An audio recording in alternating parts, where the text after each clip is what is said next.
I thought my family had abandoned me forever. Until they went into my basement. What they uncovered down there didn't just change how they saw MIT. Changed everything we thought we knew about our family. My name is Harold Bennett, and I am 78 years old. I live in a modest terraced house in the outskirts of Manchester, a place that has been both my comfort and my cage for the past 2 decades. When people imagine old age, they picture warm Sunday lunches, the laughter of grandchildren running around the garden, and the reassurance that one's sacrifices through life will eventually be repaid with love and attention. But the truth is rarely that rosy. For me, old age arrived like a slow winter, stretching endlessly, heavy with silence. I never thought I would be one of those forgotten men you sometimes hear about in the news, elderly people who pass away, alone, unnoticed, their absence only realized when a neighbor complains of a strange smell. Yet, as the years rolled by and the visits grew fewer, I began to recognize the possibility lurking in the background. I would sit at my small kitchen table, staring at the chipped blue teapot my late wife Margaret once adored, and wonder how it was that a life full of people could end in such hollow quiet. When Margaret was alive, the house breathed with warmth. She had this way of filling every room with her humming, her fussing about the curtains, her insistent offers of tea even, if you'd only had a cup 5 minutes before. After she passed away, 14 years ago, the silence became unbearable. At first, my children came often. Richard, my eldest son, drove from Birmingham every other weekend, bringing his wife, Sarah, and their 2 little boys. Claire, my daughter, who lives in London, called me almost every evening. She would ask if I had eaten, if I was keeping up with my doctor's appointments, if I had remembered to lock the back door. But time has a way of rearranging priorities. The phone calls became weekly, then monthly, until they stopped altogether. Richard's visits, once full of noisy energy, became quick drop-ins on birthdays and Christmas, an hour, at most, often rushed because the boys had football practice or traffic was dreadful. Claire, once my daily companion through the phone, slipped into silence after she received a promotion at work. She sent me the occasional postcard from her trips abroad, a photo of a smiling beach or a busy street in New York, but those were poor substitutes for her voice. It is difficult to explain loneliness to those who have not tasted it. It is not merely the absence of people. It is the presence of echoes. Every creak of the floorboards, every ticking second of the clock, every kettle whistle becomes a reminder that you are alone. The walls remember conversations that no longer happen. The armchair remembers the weight of someone who will never return. The air itself seems to conspire to remind you of what is gone.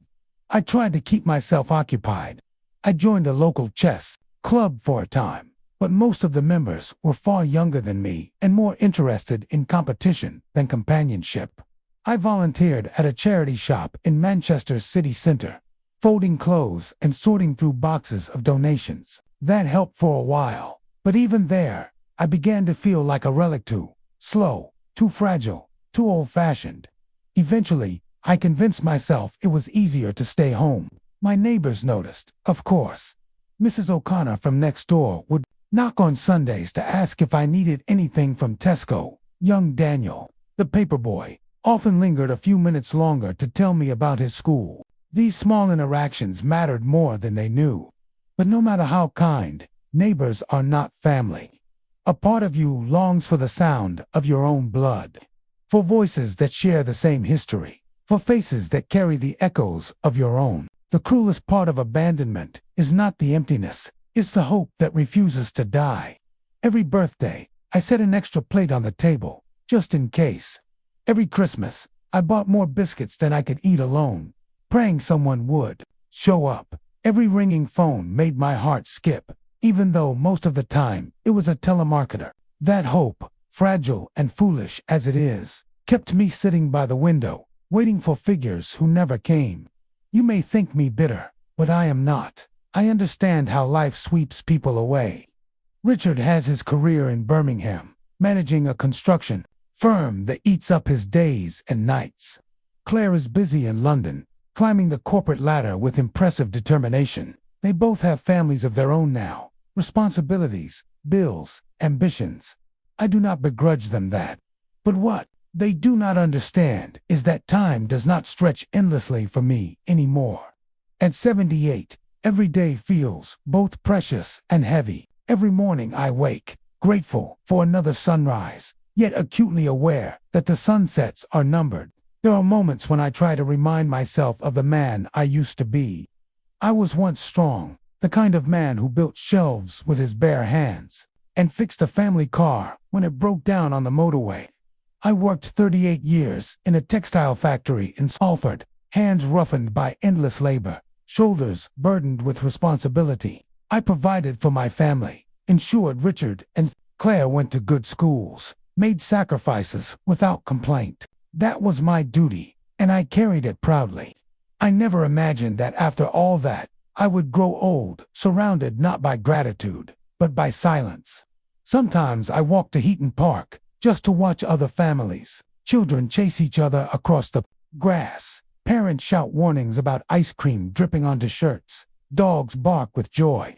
I sit on a bench, cane in hand, and for a brief moment I pretend that the laughter belongs to me, that the children running are my grandchildren, that the couple holding hands is Richard and Sarah, that the woman fussing over her scarf is Claire. It is a harmless delusion, but it eases the ache.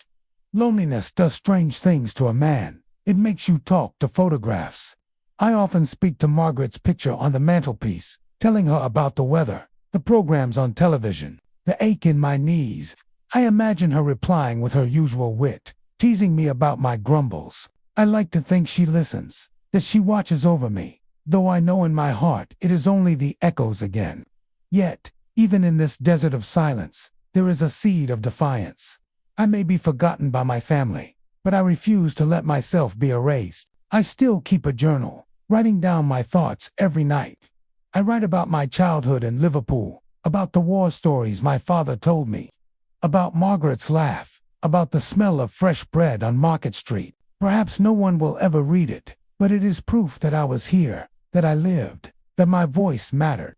This is the silence I have carried, the loneliness that has wrapped itself around me like a second skin. And though I have long resigned myself to this quiet existence, I could never have imagined that everything would change because of what lay hidden beneath my very feet, in the dark basement of this old house. There are certain days in a man's life that mark him forever. Some are joyous: the day I married Margaret at the old church in Liverpool, the day Richard was born on a stormy December night, the day Claire walked across the stage at her university in London, smiling as if the world belonged to her. But then there are the other days, the ones that bruise the soul, leaving marks invisible to the eye, yet heavier than any scar. One of those days, perhaps the heaviest of all, was the day I realized my family had truly forgotten me.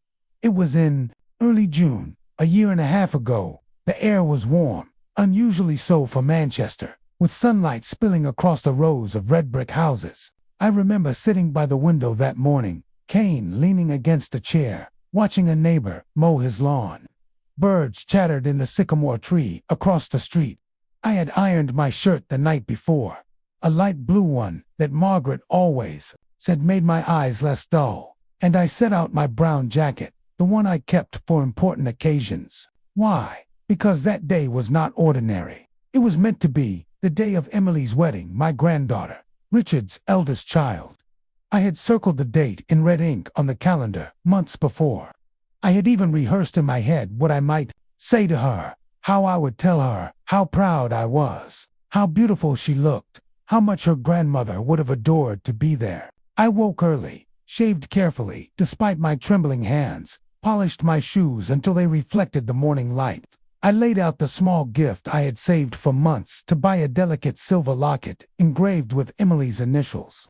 Inside, I had placed a tiny picture of Margaret holding baby Emily on her lap, taken in Birmingham 23 years ago. I thought it was the perfect gift, a bridge between past and future, a reminder that love carries through generations. But as the hours ticked by, no one came. I kept glancing at the clock, expecting Richard to arrive with the car, or at least for the phone to ring with a change of plans. By 11, I thought perhaps they were delayed by traffic. By noon, I assumed they must have stopped somewhere for flowers. By 1 o'clock, doubt began to whisper cruelly in my mind. I turned on the television, flicking to the local news channel, and there it was. The coverage of the wedding. Not Emily's wedding. Of course it was just coincidence that the reporter was speaking about a different celebration in London. But as I watched strangers laugh and hug, I couldn't help imagining that at that very moment, my own granddaughter was walking down the aisle, smiling, tears glistening in her eyes. And I was not there. By 2 o'clock, it was undeniable. I sat at the kitchen table, the locket still in its little box, untouched, my jacket folded neatly on the back of the chair. No one had called. No one had come. No one had remembered me. The strange thing about heartbreak at my age is that it doesn't explode. It sinks. I didn't cry, not then. I didn't shout or rage at the walls. I simply felt the weight of silence press harder against me, as if the whole house sighed in pity. The kettle whistled in the background, so I made myself tea. Though my hands trembled so badly, I spilled half of it onto the counter. I drank it, anyway, bitter and lukewarm, because it gave me something to do. Around 4 in the afternoon, I picked up the phone and dialed Richard. He didn't answer. I tried again, 3 times. Finally, I left a message, my voice shaking. "It's Dad. I was just wondering if I should wait here, or if you're already on your way." I knew, even as I spoke, that there would be no reply. Later that evening, when the sun was dipping behind the rooftops, I sat back by the window, staring at the empty street. Somewhere in London, Emily was likely dancing, the music loud, the laughter endless, the glasses of champagne clinking, and the first, her grandfather, the man who once carried her on his shoulders at the seaside in Blackpool, was sitting alone in a silent house, holding a gift she would never receive. That night, the tears finally came. Not heavy sobs, not the dramatic wails you see in films, but quiet tears that slipped down my cheeks as I lay in bed. I spoke to Margaret's picture, whispering, "They forgot me. Love, our family forgot me." Saying it aloud made it real, and the truth burned worse than the loneliness. For days afterward, I tried to make excuses for them. Maybe Richard thought I wouldn't be strong enough to travel. Maybe Claire assumed someone else had told me the details. Maybe Emily herself was too caught up in the chaos of wedding plans to notice my absence. But excuses do not erase the reality. No one had thought to include me. No one had even cared enough to check. The most painful part was not missing the ceremony, was realizing I had become unnecessary. I was no longer part of the story, no longer woven into the fabric of their lives. I had become an afterthought, or worse, a burden they chose to leave behind. Weeks later, I received a photograph in the post. It was of Emily and her new husband, smiling radiantly in front of a church in London. The photo came from a cousin of Margaret's, not from Richard or Claire. No note, no mention of me, just the image. I stared at it for a long time, memorizing every detail, the way Emily's veil caught the light, the joy in her eyes, the confidence in the young man's smile. And then I set it on the mantelpiece, beside Margaret's photo, as if to remind myself that life goes on, even when you are forgotten. That day, Emily's wedding day, was the day I stopped pretending. I stopped telling myself that things would get better, that my children and grandchildren would suddenly remember their promises. It was the day I accepted that I had truly been left behind. But life has a peculiar way of balancing itself. I did not know it then, but the pain of being forgotten would lead me into the basement of this house, into the dust and shadows, where I would uncover truths that none of them could have imagined. And though the discovery shattered many illusions, it also gave me something I had not felt in years: purpose. After Emily's wedding, the day they forgot me completely, I began to look at my house differently. For years, it had been my shelter, my quiet retreat after a lifetime of hard work. But after that day, it felt more like a tomb. Every corner whispered with echoes, every room heavy with silence. The walls that once absorbed laughter now only amplified the tick of the clock. I started to wander aimlessly from room to room, touching the furniture, rearranging objects. Not out of necessity, but to remind myself I still existed. It was during one of these restless wanderings that I decided to venture into the basement. I had not been down there in over a decade. The old wooden door, with its rusted handle and peeling paint, looked more like an entryway to another life than part of my home. For years, I had told myself there was no reason to go down. My knees protested every step, and the stairs creaked ominously, as though warning me to stay away. But something inside urged me forward, a mix of boredom, grief, and perhaps the quiet hope that I might find some trace of Margaret still waiting in the shadows. The air hit me first when I opened the door, damp, heavy, carrying the earthy smell of old stone and forgotten time. The single light bulb at the bottom flickered weakly, throwing more shadows than illumination. I gripped the railing tightly, my cane clattering against the wood as I descended step by slow step, each one groaning under my weight. When I reached the bottom, I stood still for a moment, letting my eyes adjust. Dust motes floated in the dim light, drifting lazily as if even they had grown tired of moving. The basement was a maze of cardboard boxes, old furniture draped in yellowing sheets, and stacks of newspapers dating back to the 1970s. In one corner, the bicycle Richard had once begged me for leaned against the wall, its tires deflated, its chain rusted. Seeing it there was like meeting a ghost, a reminder of Christmas mornings long gone, of the boy who once rode circles around our garden, laughing until Margaret had to call him in for supper. I ran my hand across the handlebars, the dust staining my palm gray. My throat tightened. Richard had outgrown that bicycle decades ago, but in my memory he was still that eager boy, cheeks flushed with excitement, shouting, "Look at me, Dad. Look how fast I can go." Nearby, a box of toys sat open, faded plastic soldiers scattered inside. Claire's old dollhouse slumped against the wall, one of its windows missing, its painted pink walls peeling. I knelt slowly, ignoring the ache in my knees, and picked up a small wooden horse. Margaret's father had carved it by hand for Claire's 5th birthday.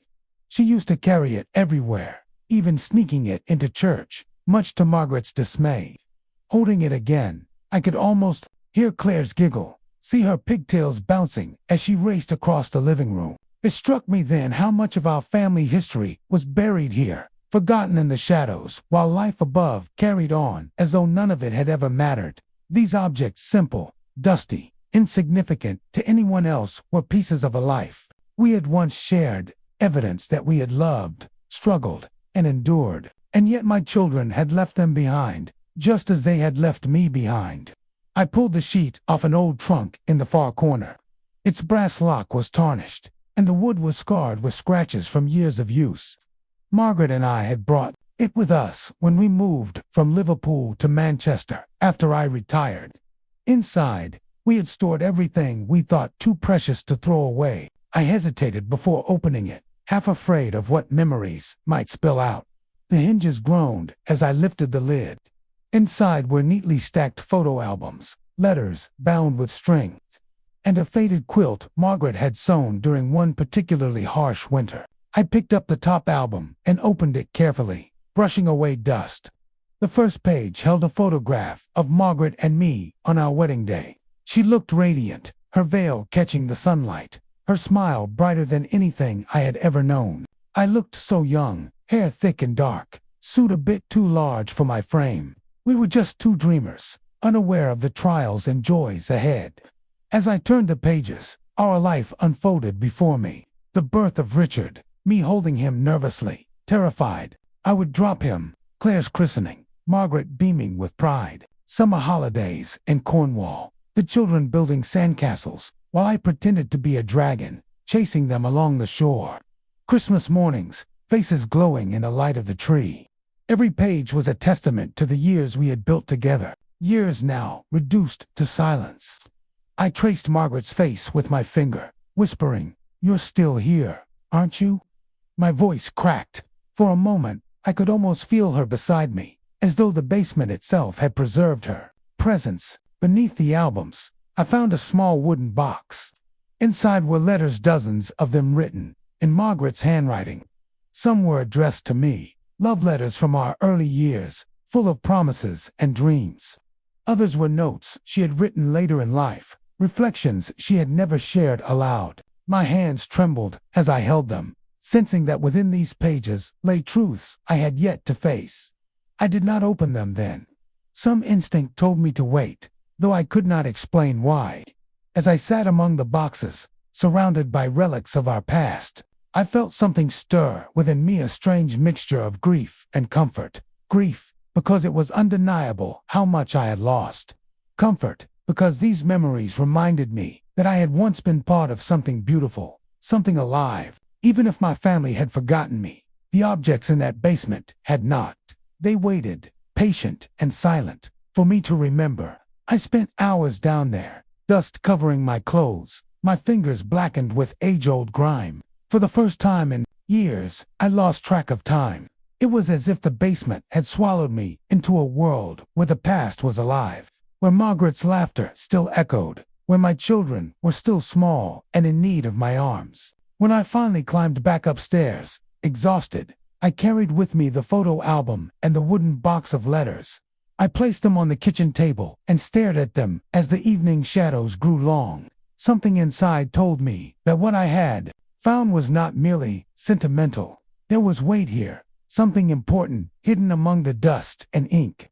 I didn't know it then, but the discovery of those letters would become the turning point of my life, the beginning of revelations that would shake the fragile foundations of my family. The silence of loneliness had driven me into the basement, but what I brought back up the stairs was far louder than silence could ever be. For several days after my descent into the basement, the wooden box of letters sat on the kitchen table like an unspoken challenge. Each morning, I would shuffle into the kitchen with my slippers dragging against the linoleum, make myself a cup of tea, and sit across from that box as though it were a silent guest. I would trace the edge of the lid with my fingers, sometimes even lifting it open to glimpse the neat stacks of folded paper inside. But I never dared to unfold a single sheet. It wasn't fear of what Margaret had written at least that's what I told myself. It was reverence. These letters were hers, fragments of her voice that had survived the grave. To read them felt like trespassing into her private sanctuary, as though I might disturb her rest. Yet, at the same time, I felt her presence urging me on, whispering that she had left these words for a reason. On the fifth evening, as the rain tapped steadily against the kitchen window and the street lamps cast their orange glow across the quiet road, I finally gave in. I pulled the box closer, my hands trembling. The top letter was dated March 14, 1998, 7 years before Margaret passed away. My heart thudded heavily in my chest as I unfolded the paper, the ink slightly smudged with age. "Dear Harold," it began, her handwriting looping gently, just as I remembered it on shopping lists and birthday cards. "If you are reading this, it means I never found the courage to say these things aloud." I stopped there, staring at the words until they blurred. It was Margaret's voice, captured on paper, reaching across time. My throat tightened. I forced myself to keep reading. She wrote about the life we had built together, about the love she carried for me and for our children. But woven among those words of affection were lines heavy with sorrow. She confessed that she often felt unseen, that while I worked tirelessly at the factory to provide for us, she longed for more of my presence. "You gave us everything we needed," she wrote, "but sometimes I wished you had given us more of yourself." The honesty stung. I remembered the endless overtime, the exhaustion, the way I convinced myself that long hours were proof of my devotion. Margaret had never once complained. Yet here, in ink, was the truth she had hidden from me. I might have set the letter aside then, overwhelmed by guilt, but at the bottom of the page was a line that changed everything. "There is something about Richard that you deserve to know. Something I have carried alone for too many years." I felt my breath catch. My eyes darted across the page, heart pounding. Margaret revealed that in the early years of our marriage, during a particularly difficult period when I was consumed by work and we were struggling financially, she had found comfort in another man's company. His name was Thomas Green, a colleague from the school where she volunteered. Their closeness never blossomed into a long affair, at least. That's what she claimed. But Margaret confessed that when Richard was born, a part of her feared he might not be mine. The words seemed to leap off the page, burning themselves into my mind. I read them again and again, as though repetition might alter their meaning. "A part of me will never know for certain," she wrote. "But Harold, regardless of blood, you are Richard's father in every way that matters. You raised him, you loved him, and he is yours." I dropped the letter onto the table, my hand shaking uncontrollably. My vision blurred as tears welled in my eyes. The kettle whistled in the background, shrill and insistent, but I couldn't move to silence it. The world seemed to tilt around me. Could it be true? After all these years, after a lifetime of believing Richard was my son, was it possible that he was not? My mind reeled back to his childhood, the way he looked at me with admiration, the way he clung to my leg when frightened, the pride in his eyes when I taught him to ride his bicycle. Every memory now felt fragile, tainted by doubt. I pressed my palms against the table, forcing myself to breathe. Anger surged, sharp and bitter. How could Margaret have kept this from me? How could she let me live decades of my life without telling me the truth? And yet, as quickly as the anger came, it ebbed into sorrow. I understood why she had stayed silent. She had loved me. She had loved our family. She had wanted to protect us from a truth that could destroy everything. I sat there for hours, the letter spread open before me. The rain outside turned into a downpour, hammering against a window, as though the heavens themselves shared my turmoil. I thought of Richard, his square jaw, his stubborn streak, his laughter. Did I ever doubt he was mine? Perhaps once or twice, in fleeting moments, I noticed he resembled Margaret more than me. But I had brushed it off. After all, children are unpredictable blends of their parents. Now, doubt gnawed at me. I found myself scrutinizing every feature in my memory, every resemblance. Did he inherit my eyes, my mannerisms, or had I been blind, seeing only what I wanted to see? By midnight, I was exhausted. I folded the letter carefully and placed it back in the wooden box. But sleep did not come easily. I lay awake in bed, staring at the ceiling, Margaret's words echoing endlessly in my mind. "Regardless of blood, you are his father in every way that matters." The following days were a haze. I tried to go about my routine: tea in the morning, a short walk to the corner shop, afternoons spent dozing in the armchair. But the letter haunted me. Every time the phone rang, I wondered if it would be Richard. Every time I saw a father and son on the street, I felt a pang of envy and grief. Part of me wanted to burn the letter, to erase the knowledge before it consumed me. It would have been easier to pretend, to carry on as though nothing had been revealed. But another part of me, a louder part, knew that the truth was now part of me, whether I liked it or not, and the truth demanded to be faced. One evening, I found myself standing in front of the mantelpiece, staring at the photographs of my family.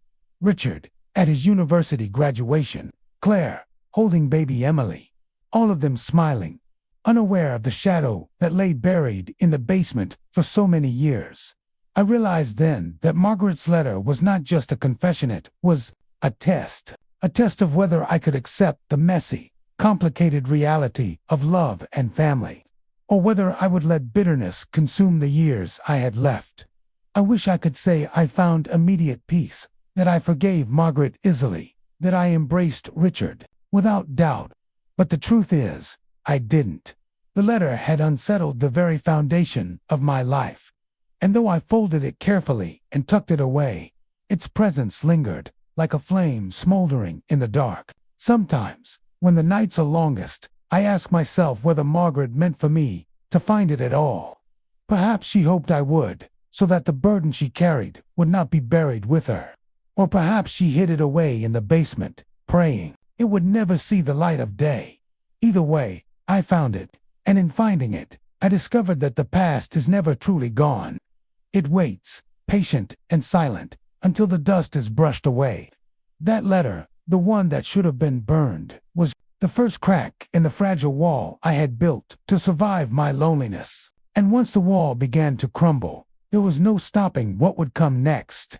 The days after I read Margaret's letter were some of the strangest of my life. On the surface, everything looked the same. I still rose early, boiled the kettle, shuffled to the front window to watch the street stir awake. I still walked, slowly and stiffly, to the corner shop to buy the paper and exchange a polite word with Mrs. O'Connor if she was tending her roses. Yet underneath those routines, my mind was in chaos. The letter lay hidden in the wooden box on my dresser upstairs, but in truth it never left me. It followed me like a shadow, whispering doubts, stirring memories, forcing me to look backward at a life I thought I had already understood. When a man reaches 78, he likes to think he has made peace with his past. He knows where he succeeded, where he failed, where he stumbled, and where he triumphed. At least, that's what I believed before Margaret's words pulled the rug out from under me. Now, everything I remembered seemed to tremble with uncertainty. I began to think about those early years in Birmingham, when we first moved there for my job at the textile mill. Times were hard money scarce, my hours long, my temper shorter than I cared to admit. Margaret was left at home with the children, stretching every shilling to keep food on the table, sewing patches on Richard's trousers, baking bread when shop prices climbed too high. I told myself I was doing what had to be done, that providing was love. But Margaret's letter forced me to see those years through her eyes. She must have been lonely, just as I am now.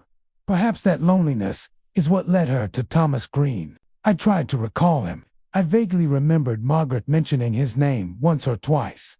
Thomas, from the school committee.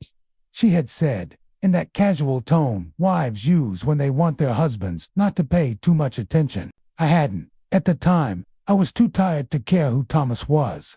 Now, decades later, I tortured myself with questions. Was he tall? Did he make her laugh? Did he give her the warmth I denied her by working late? And Richard, oh Richard. Every time I thought of him, my chest tightened.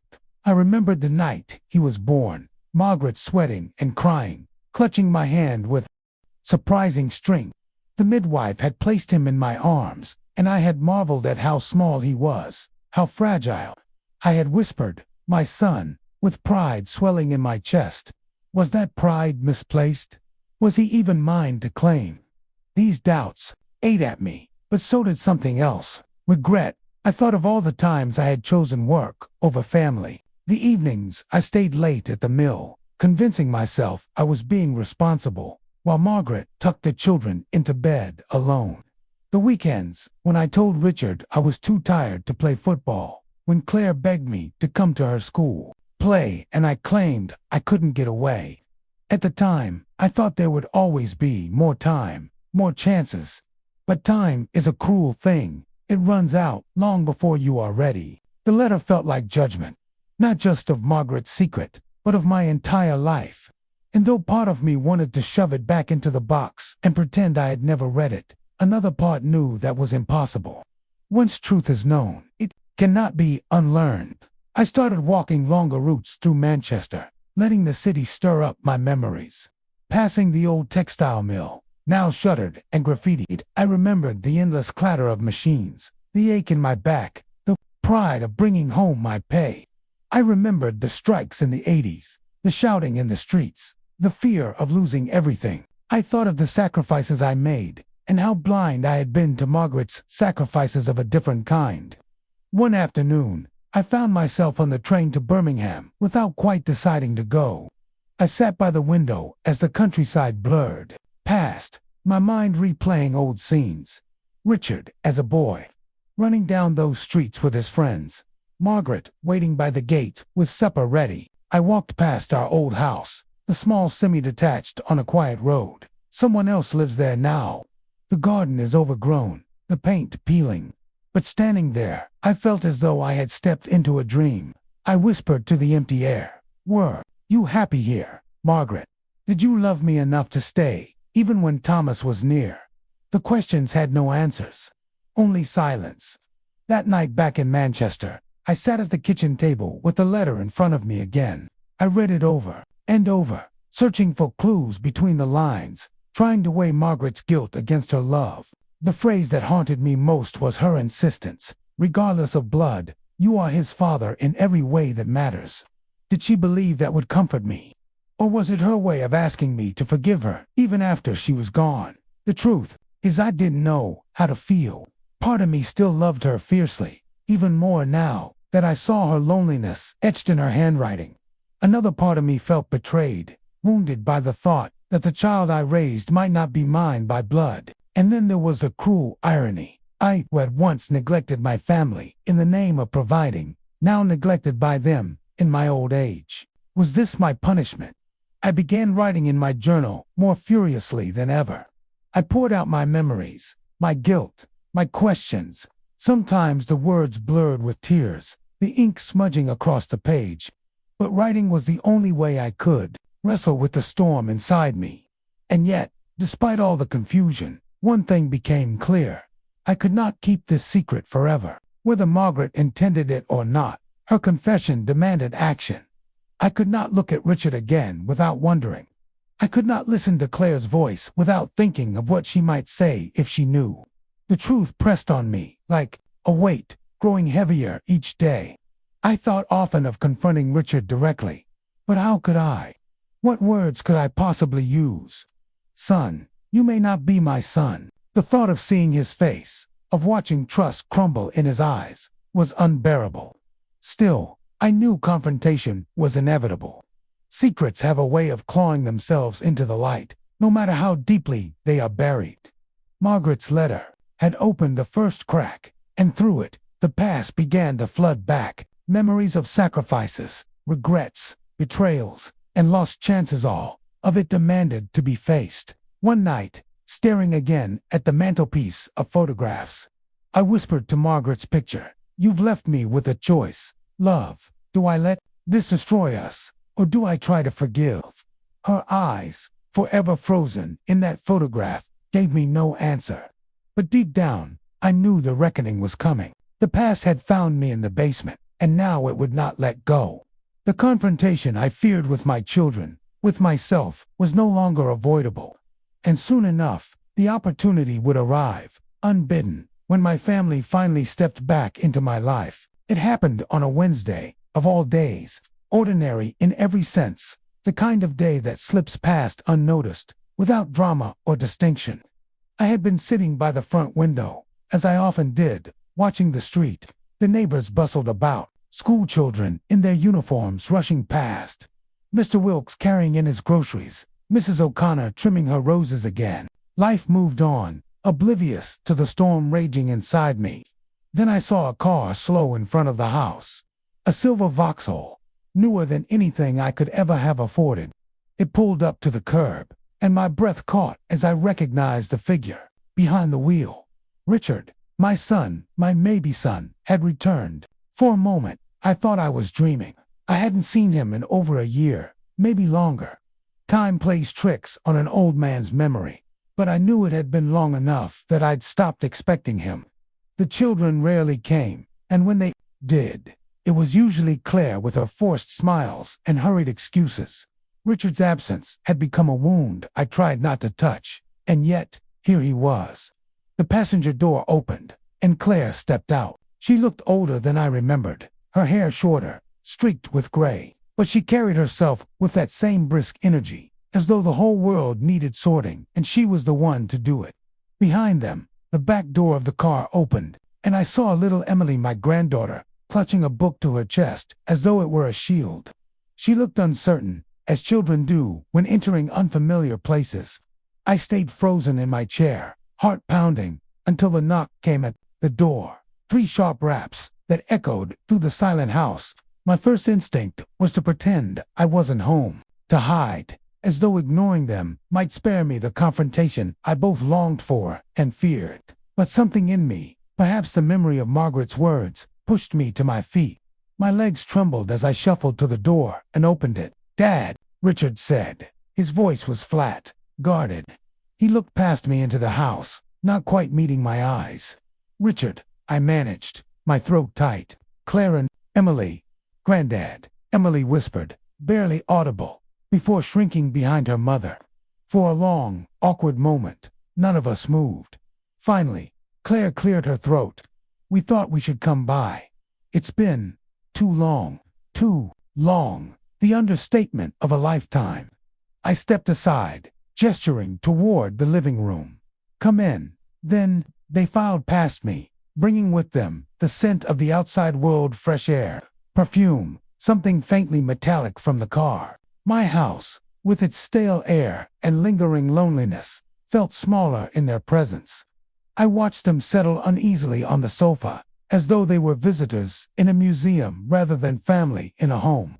I lowered myself into my armchair, gripping the arms for balance. Silence stretched, thick and suffocating, until Claire spoke again. "How have you been, Dad?" How had I been? Alone, forgotten, wrestling with a secret that could shatter us all. But I forced a brittle smile. "I manage. The house keeps me busy." Richard finally looked at me then. His eyes, so much like Margaret's, studied me with a mixture of distance and something softer pity. "Perhaps you look thinner," he said. I wanted to say, "That's what happens when no one comes to share a meal with you." But instead, I simply nodded. "I've lost a bit of weight." Another silence. Emily fidgeted with her book, opening it, closing it, tracing the spine with her small fingers.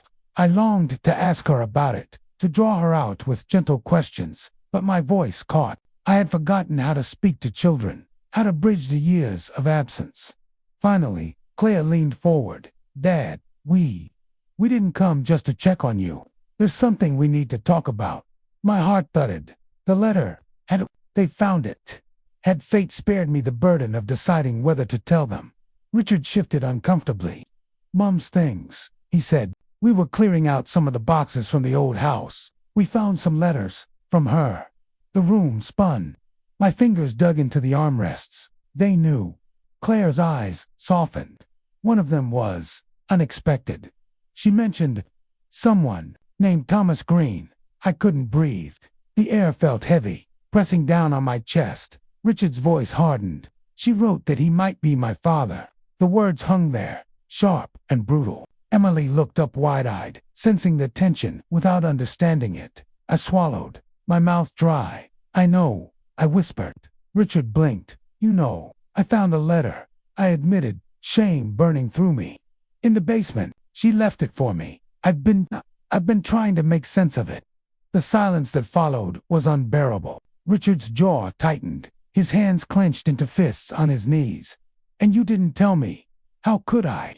My voice cracked. "How could I look at you, my boy, tell you you might not be mine? I couldn't do that to you." Richard stood abruptly, pacing the room.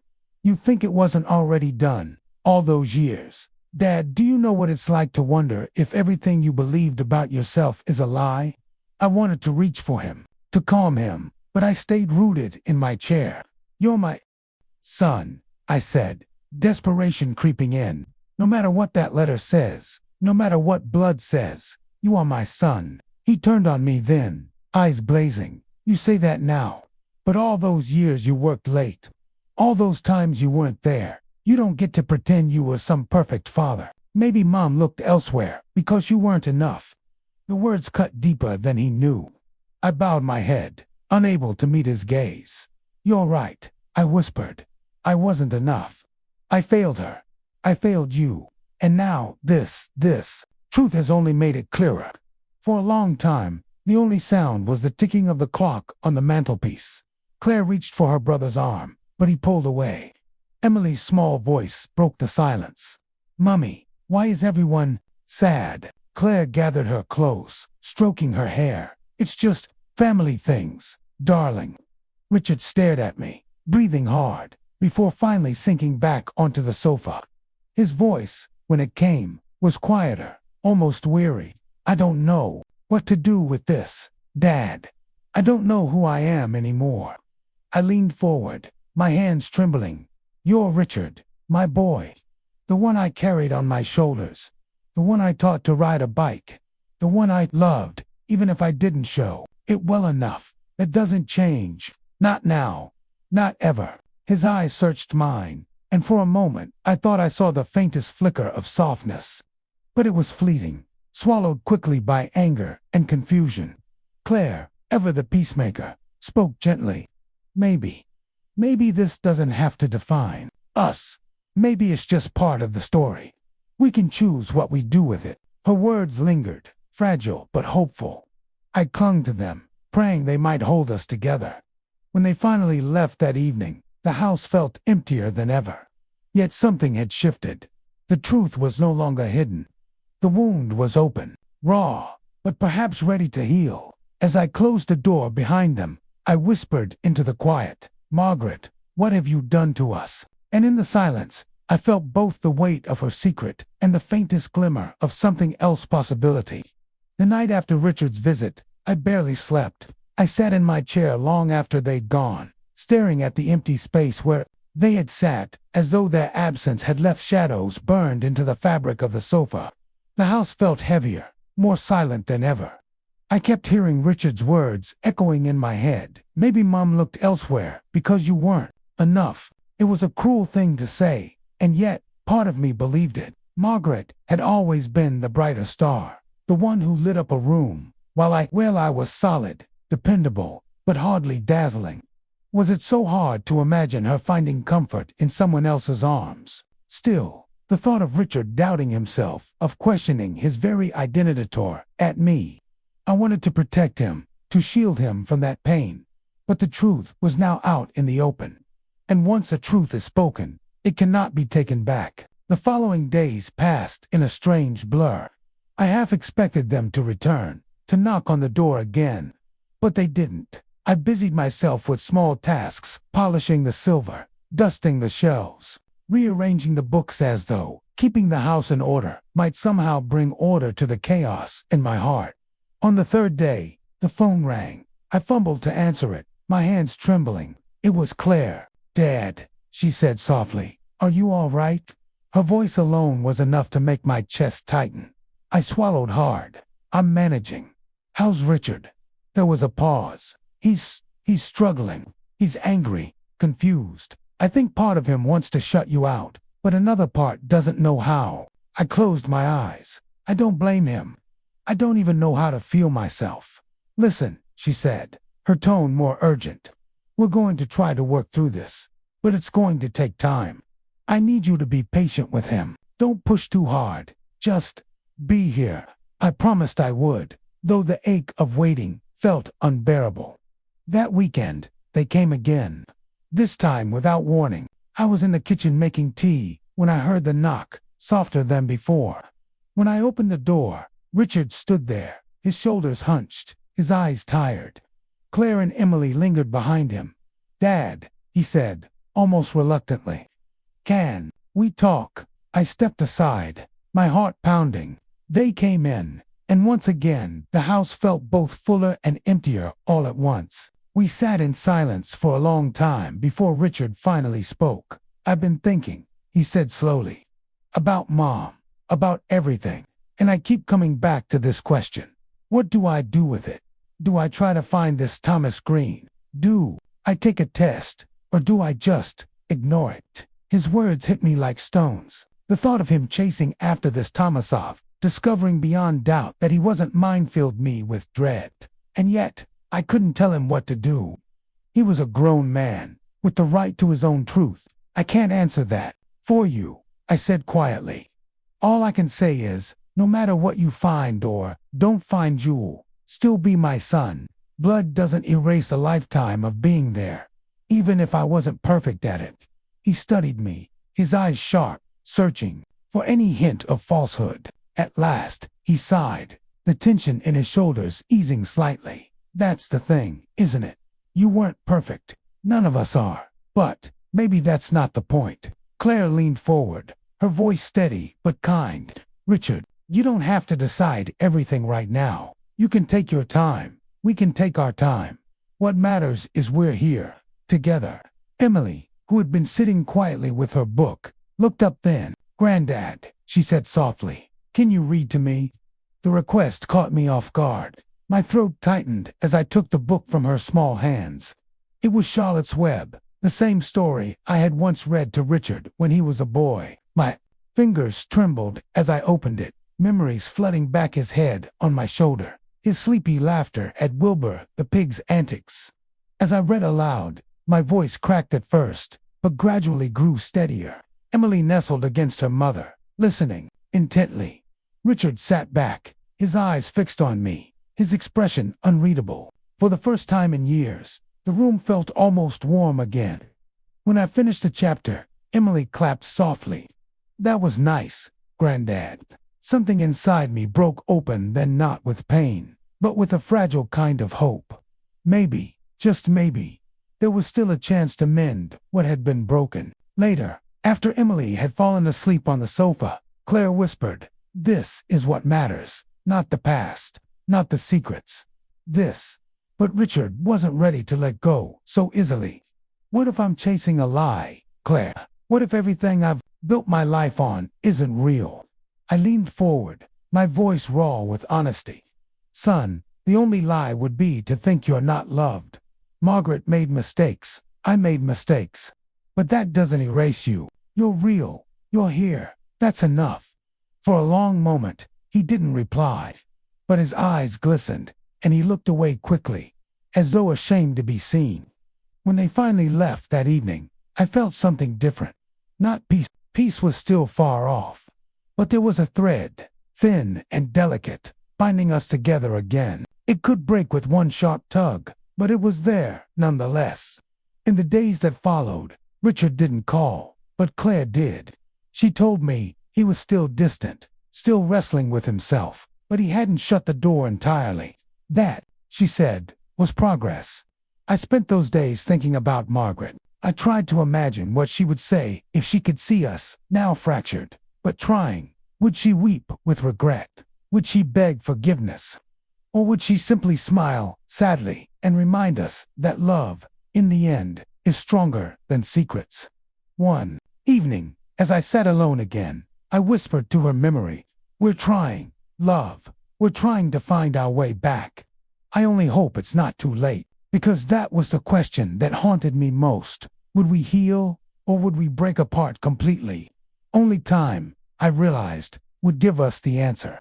The storm came on a Friday evening, one of those heavy Yorkshire rains that seemed to drum against every surface of the house.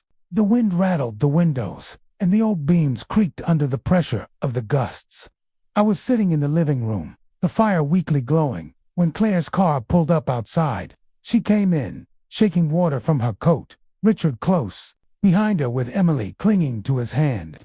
I was surprised they hadn't warned me they were coming, but something in their expressions told me this wasn't an ordinary visit. "Dad," Claire said, her voice brisk, almost nervous. "We need to go through the basement." The basement. It had been years since I'd stepped foot down there. After Margaret passed, I locked the door and told myself I would sort through it someday, but the years had a way of slipping past, each one faster than the last. It became a place I avoided. Too many memories, too many ghosts. Richard glanced at me, his jaw tight. "We need to know, Dad. If there are answers, they're down there." I hesitated, my chest tightening. "Are you sure?" Some things hurt more when brought into the light. But Emily tugged my sleeve then, her small eyes wide with innocence. "Granddad, let's go together, please." How could I refuse her? The four of us made our way down the narrow steps, the wooden boards groaning under our weight. The air grew cooler, damp with the smell of stone and dust. When I turned the key and pushed open the door, the scent of time itself seemed to rush. Out old papers, mothballs, the faint trace of lavender from boxers long forgotten. The basement was cluttered, boxers stacked haphazardly, trunks piled against the wall, shelves sagging with the weight of old photo albums and knickknacks Margaret had insisted on keeping. We started slowly. Claire opened one of the trunks, lifting out blankets, children's clothes, and old Christmas ornaments. Richard rummaged through a box of my military memorabilia service medals, photographs of men I'd served with, letters folded and yellowed with age. Emily found a collection of her mother's dolls and sat cross-legged on the floor, brushing their hair with fascination. It was almost comforting at first, sifting through the remnants of the past, almost, and then Claire found it. She had pulled down a box from the top shelf, its lid taped but brittle from the years. When she tore it open, a bundle of letters fell out, tied together with a faded red ribbon. She picked them up, frowning, and handed them to me. "Dad, these are from Margaret, but they're not addressed to you." My stomach clenched. My hands shook as I untied the ribbon and opened the first letter. The handwriting was unmistakable, Margaret's sweeping loops and delicate curves. But the name at the top was not mine. It was addressed to Thomas Green, the name that had haunted me since Richard's discovery. The letters were tender, intimate. She wrote of her loneliness when I was away, of the joy she found in conversations with Thomas, of feelings she couldn't admit to anyone else. One letter in particular made my heart stutter. Richard is growing so quickly.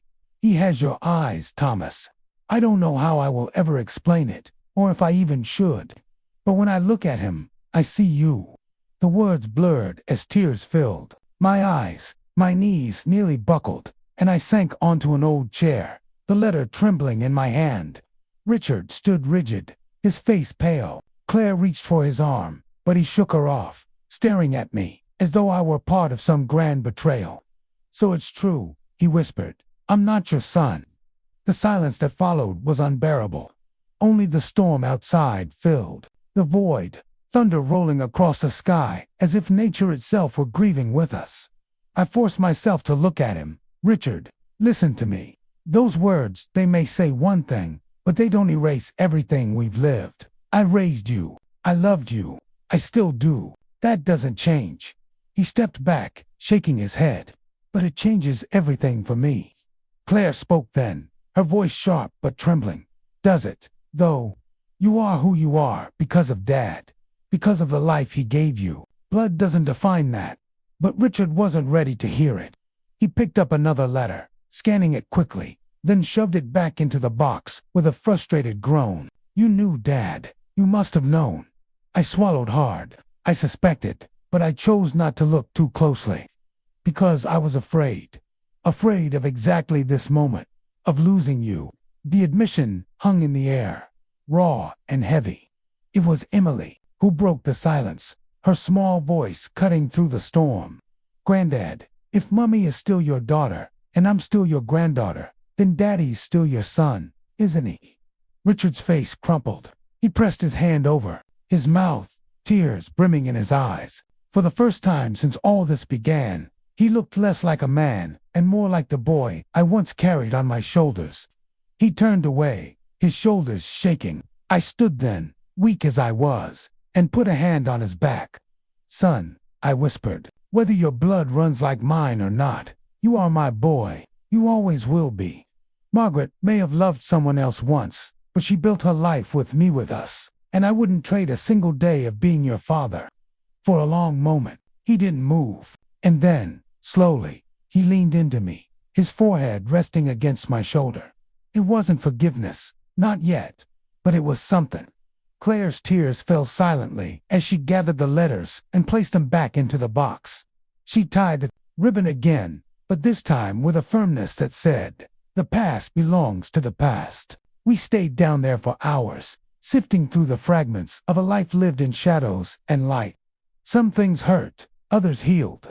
But when we finally climbed back upstairs, there was a different air between us, not free of pain, but tempered by something stronger. That night, after they left, I sat alone again in the quiet house. But for the first time in months, I didn't feel abandoned. I felt tethered to Richard, to Claire, to Emily, to the truth, however fractured. Margaret's secrets had nearly destroyed us, but in some strange, twisted way, they had also forced us to face each other honestly.